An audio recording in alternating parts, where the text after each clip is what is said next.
நமது அஸ்ட்ரோவாசன் டிவி நேயர்கள் அனைவருக்கும் வணக்கம். இறைவன் கருணையால் அனைவரும் நன்றாக இருப்போம். இந்த காணொலியில் நம்ம பார்க்க போவது ஆடி மாதத்தின் ராசி பலன்கள்.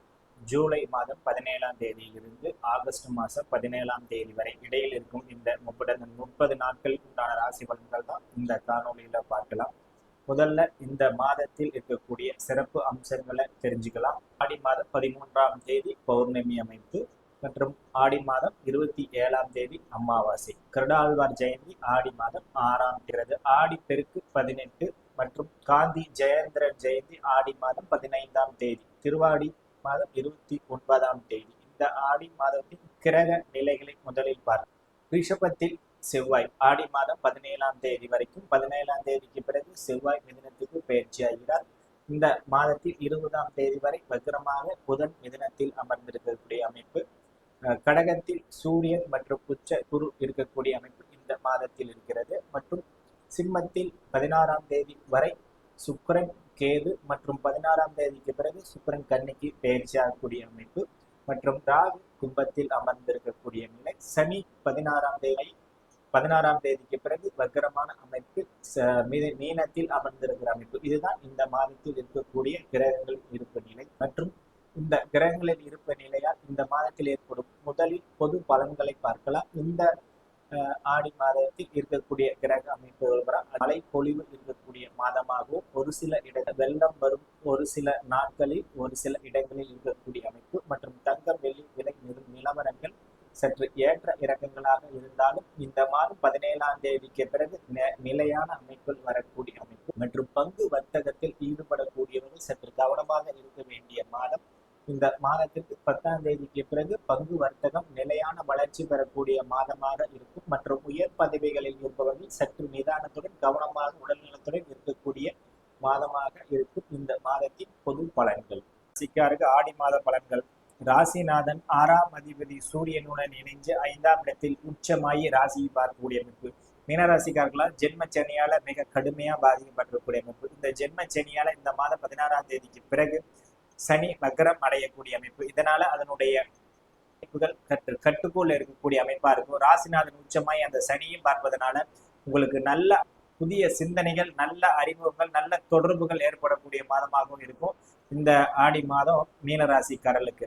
இந்த மாதம் 17ஆம் தேதி வரை உங்கள் ராசிக்கு 3ஆம் இடமான தைரிய வீரிய ஸ்தானத்தில் இருந்து செவ்வாய் வலுவான அமைப்பில் இருக்கிற காரணத்தினால புதிய முதலீடுகள், புதிய முயற்சிகள், புதிய சிந்தனைகள் அனைத்தையும் அதை சிந்தித்து செயல்படக்கூடிய மாதமாக இருக்கும் மீனராசிக்காரர்களுக்கு இந்த மாதம். மற்றும் இந்த மாதம் 17ஆம் தேதிக்கு பிறகு உங்க ராசிக்கு கேந்திரமான 4ஆம் இடத்தில் செவ்வாய் பயிற்சியாகி உங்கள் தொழில் ஸ்தானத்தை பார்ப்பார். புதிய தொழில் அமைப்புகளை உற்சாகமாக செயல்படக்கூடிய அமைப்பாகவும், புதிய தொழில் நண்பர்கள் உங்களுக்கு அறிமுகமாகக்கூடிய மாதமாகவும் இந்த ஆடி மாதம் இருக்கும். 4ஆம் இடத்தில் இருக்கக்கூடிய இந்த மாதம் புதன் உங்களுக்கு 10ஆம் இடத்தோட தொடர்பு கொள்வதால் இந்த தொழில் அமைப்புகள்ல புதிய நண்பர்கள், பங்குதாரர்கள் அறிமுகமாகி அதன் மூலியமாக ஒரு தொழில் அமைப்புகள்ல கொஞ்சம் விரிவுபடுத்துறதுக்கு அமைப்பாகவும், தொழில் அமைப்புகள்ல உங்க நண்பர்கள் மூலியமாக உங்களுக்கு ஒரு மாற்றம் கிடைக்கக்கூடிய அமைப்பாகவும் இந்த மாதம் இருக்கும் மீனராசிக்காரர்களுக்கு. மற்றும் உங்கள் ராசிக்கு 5ஆம் இடத்துல குரு உச்சமாயி சூரியனோட இணைந்திருக்கிறதுனால குழந்தைகள் அமைப்புகள், மனைவி அமைப்புகள், தந்தை தாய் வழி அமைப்புகள் அனைத்தையும் நன்மைகள் கிடைக்கக்கூடிய மாதமாகவும் இருக்கும். பொதுவா சூரியன் தந்தை அமைப்புகளை குறிக்கக்கூடிய அமைப்பு, குரு குழந்தைகளை குறிக்கக்கூடிய அமைப்பு. இந்த 2 கிரகங்களும் 5ஆம் இடத்துல சேர்ந்திருக்கிறதுனால இந்த 2 ஆதிபத்தியங்களும் இந்த 2 ஆதிபத்திய சம்பந்தப்பட்ட அனைத்து பாக்கியங்களும் உங்களுக்கு கிடைக்கக்கூடிய மாதமா மீனராசிக்காரர்களுக்கு இந்த மாதம். நம்ம என்னதான் மீனராசிக்காரர்களுக்கு இந்த நல்ல பலன் சொன்னாலும் ஜென்மச்சனியால கொஞ்சம் கடுமையான தாக்கங்கள் இருக்கதான் செய்யுது. அது எல்லாமே கட்டுக்குள்ள இருக்கும், உடனே மாறாது, கட்டுக்குள்ள இருக்கும். 6ஆம் இடத்துல இருக்கக்கூடிய சுக்கிரன் உங்களுக்கு கடனை கட்டுக்குள்ள இருக்க வைப்பாரு. இந்த மாதம் 16ஆம் தேதிக்கு பிறகு 7ஆம் இடத்துல நீச்சமாகக்கூடிய அமைப்பு. மனைவி விஷயத்துல செமாக வார்த்தைகள்ல பேச வேண்டிய அமைப்பு. கணவனாக இருந்தாலும் மனைவியா இருந்தாலும் மீனராசிக்காரலா இருக்கீங்க, கணவன் மனைவி கிட்ட கொஞ்சம் பேச்சுல கொஞ்சம் நிதானத்தை கடைபிடிக்க வேண்டிய அமைப்பு.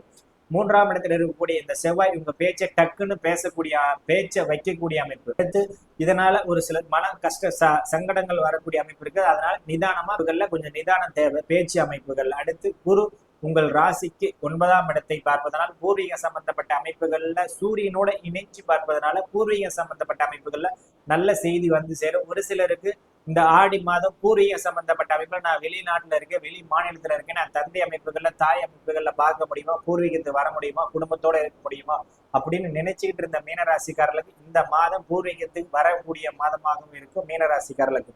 மற்றும் 11ஆம் இடத்தை குரு மற்றும் சூரியன் இருவரும் இணைஞ்சு பார்க்கறதுனால பூர்வீகம், அதாவது 11ஆம் இடம் சம்பந்தப்பட்ட லாபஸ்தானம் மிக வலுவான அமைப்பில் இருக்குது. அதனால நீண்ட நாட்களாக தொழில் அமைப்புகள், வேலை அமைப்புகள், எனக்கு சம்பள பாக்கி இருக்குது, அந்த சம்பள பாக்கி வருமா வராதா அப்படின்னு நினைச்சிட்டு இருந்தவர்கள் அந்த சம்பள பாக்கி இந்த மாதம் 5ஆம் தேதிக்கு பிறகு உங்க கைக்கு வந்து சேரக்கூடிய மாதமாகவும் இருக்கு. இந்த மாதத்தில் 12ஆம் இடம் 6ஆம் இடத்தில் இருக்கக்கூடிய இந்த ராகு கேதுகள் வந்து உங்களுக்கு கடன் மற்றும் எதிரிகளின் தொல்லைகளை கட்டுக்குள்ள இருக்கக்கூடிய அமைப்பா இருக்கும். மற்றும் இந்த சனி 3ஆம் இடத்தை பார்த்தாலும் உங்களுக்கு எந்த இடத்துலயுமே தன்னம்பிக்கை குறையாம தன்னம்பிக்கையோட இருக்கக்கூடிய எதையுமே எதிர்நீச்சலோட செயல்படுத்தக்கூடிய மாதமாகவும் இருக்கும். என்னன்னா நம்ம தன்னம்பிக்கை குறைவா இந்த ஜென்ம சனியால இருந்தாலும் இந்த அமைப்புகள்னால அந்த தன்னம்பிக்கையை வந்து உங்களுக்கு உயர்த்தி ஒரு எதிர்நீச்சல் போட்டு வெற்றி பெறக்கூடிய மாதமாகவும் இருக்கும் மீனராசிக்காரர்களுக்கு இந்த மாதம் நீங்க வழிபாடு செய்ய வேண்டிய தெய்வம் சிவபெருமான். இந்த மாதத்தில் அருகில் இருக்கும் சிவ ஆலயங்களில் சென்று தட்சிணாமூர்த்தி மற்றும் சனீஸ்வர பகவானை வழிபாடு செய்யுங்கள். நல்ல நன்மைகளை கிடைக்கக்கூடிய மாதமாக அமையும். இந்த மாதத்தில் நீங்க கவனமா இருக்க வேண்டிய அமைப்பு. இந்த மாதம் 4 மற்றும் 5, 6 ஆடி மாதம் 4ஆம் தேதி, 5ஆம் தேதி, 6ஆம் தேதி இந்த 3 நாட்களும் சிந்தித்து செயல்படுவது, சிந்தித்து புதிதாக நண்பர்கள் அறிமுகமாவதை கற்று கவனமாக இருப்பது இந்த 3 நாட்களும் உங்களுக்கு நல்ல மகிழ்ச்சியை தரக்கூடிய நாட்களாக அமையும்.